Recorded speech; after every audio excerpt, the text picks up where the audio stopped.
Welcome to part 2 of Nutanix Files on Nutanix Cloud Cluster on Azure. Part 1, we took a look at an overview of the solution. So now we're going to step through the deployment on Nutanix Cloud Clusters. Let's dive in.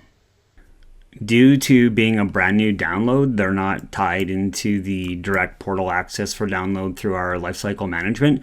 So you have to create a web server. The web server in the documentation is referred to as a dark site web server. So if you didn't have internet connectivity, this would be the same use case.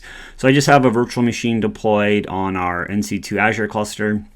Ran the IIS package, so pretty simple to do. You'll need to ensure directory browsing is turned on. There's some other types that you have to add in through the documentation. You'll put a folder, a release folder here, and then you can grab the bundles. So www root release, you put there's 4 packages along with the LCM setup that you'll place in this folder. You can untar it using, I used pzip. WinZip is fine too if you have the license for it, and you're off to the races there. You do need to associate a floating IP due to Prism Central if you're deploying this on the cluster itself. And so let's take a look at the files that we need. If we go into our support portal, if you go into downloads files, there's 3 different drop-downs. You'll need to grab from the files core tab, make sure you grab this Nutanix compatibility bundle. It also goes in the release root directory. Grab the files LCM bundle, and then also grab this files upgrade, which is actually needed for Prism Element in some use cases. So we'll just grab it now. And then the file server module is needed along with the files manager. And so those all need to get onto our dark site web server.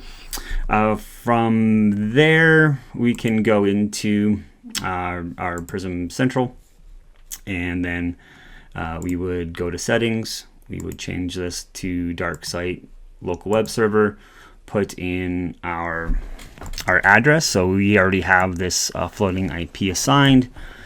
Hit save, and then we run the inventory, and then the updates will appear. And so it's the same process. You have to run it for Prism Element. So this is our Azure cluster.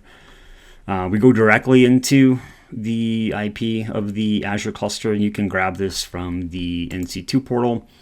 So LCM, it's the exact same looking UI. So change the settings.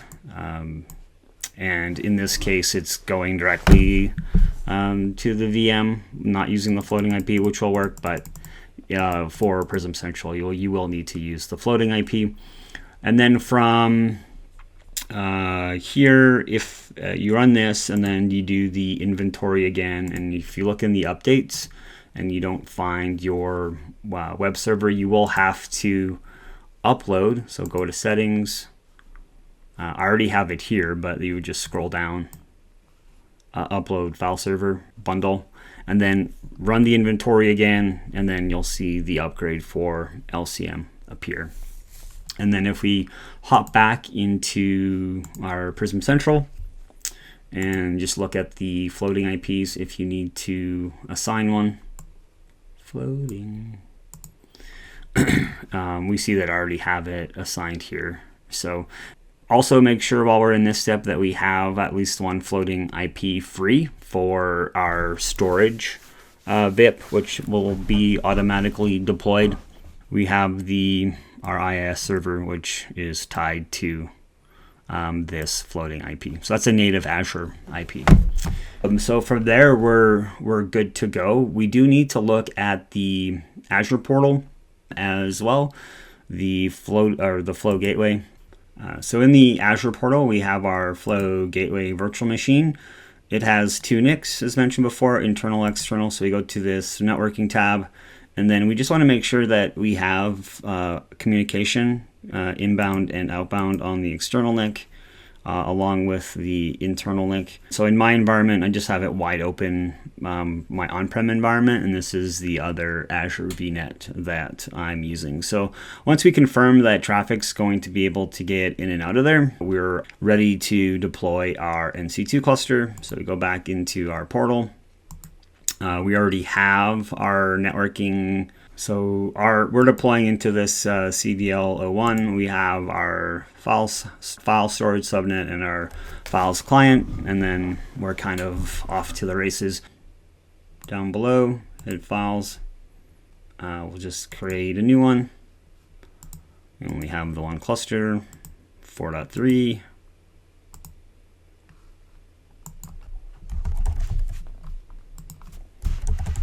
I have my access to Active Directory. Give it a size. We'll just do the defaults. We pick our client network. We've already set up the DCP ranges. We pick our storage. Hit next. We'll add in our Active Directory server here. Hit next and hit deploy. And it's that easy.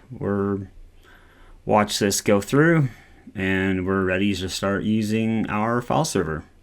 Now, if in a non-NATed environment, you're pretty much good at that point. But if you're in a NAT environment, then on the client side, you'd have to go through the floating IPs and assign a floating IP for all of your file server VMs.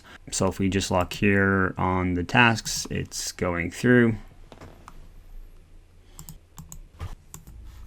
Our files deployment has finished, and now we can go into the files menu. We have our Azure demos file server up and running. We can go into configuration, allow SMB or NFS, add our file server, and then we can create shares, and we're off to the races. It's that easy to deploy Nutanix Files on Nutanix Cloud Clusters in Azure. You'll have a great landing zone for your files, whether you're using desktops on Nutanix Cloud Clusters or native Azure desktops. Thanks for watching. We'll see you in the next video.